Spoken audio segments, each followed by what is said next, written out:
യുദ്ധാനന്തരം തീവ്രവാദ ഗ്രൂപ്പായ Hamas Gaza ഭരിക്കുന്നത് ഒഴിവാക്കാൻ ട്രംപിന്റെ ആഹ്വാനത്തോട് സഹകരിക്കണമെന്ന് ഈജിപ്തിനോട് America US State Secretary Marco Rubio. Egypt വിദേശകാര്യമന്ത്രി ബദർ അബ്ദലത്തിയും തമ്മിൽ നടന്ന കൂടിക്കാഴ്ചയിലാണ് US സ്റ്റേറ്റ് സെക്രട്ടറി ഈ ആവശ്യം ഉന്നയിച്ചത്.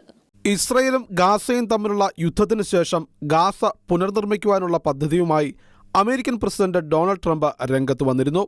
ഗാസയിലെ മുഴുവൻ ജനങ്ങളെയും ഒഴിപ്പിച്ച് പുതിയ ഗാസ നിർമ്മിക്കുകയാണ് ട്രംപിന്റെ ലക്ഷ്യം.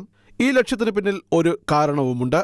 ഗാസയുടെ മണ്ണിൽ നിന്നും ഭീകരവാദത്തെ വേരോടെ പിഴുതുകളയുകയാണ് അതിലേറ്റവും പ്രധാനപ്പെട്ടത്. ഇസ്രയേലിന് ഭീഷണിയായി ഹമാസ് ഒരിക്കലും ഇനി മാറരുതെന്നാണ് ആത്യന്തികമായ ലക്ഷ്യം. ഗാസയിലെ ജനങ്ങളിലെ ഒരു ഭാഗം ഈജിപ്തും ജോർദാനും കൂടെ അറബ് രാജ്യങ്ങളും ഏറ്റെടുക്കണമെന്നാണ് ട്രംപ് നിർദ്ദേശിച്ചത്. ഗാസയുടെ പുനർനിർമ്മാണത്തിന് ശേഷം ജനങ്ങളെ പുനരധിവസിപ്പിക്കണം എന്നതാണ് പദ്ധതി. ട്രംപിന്റെ ഈ നിർദ്ദേശത്തോട് ജോർദാനും ഈജിപ്തും അനുകൂലമായ നിലപാടായിരുന്നില്ല സ്വീകരിച്ചു വന്നത്.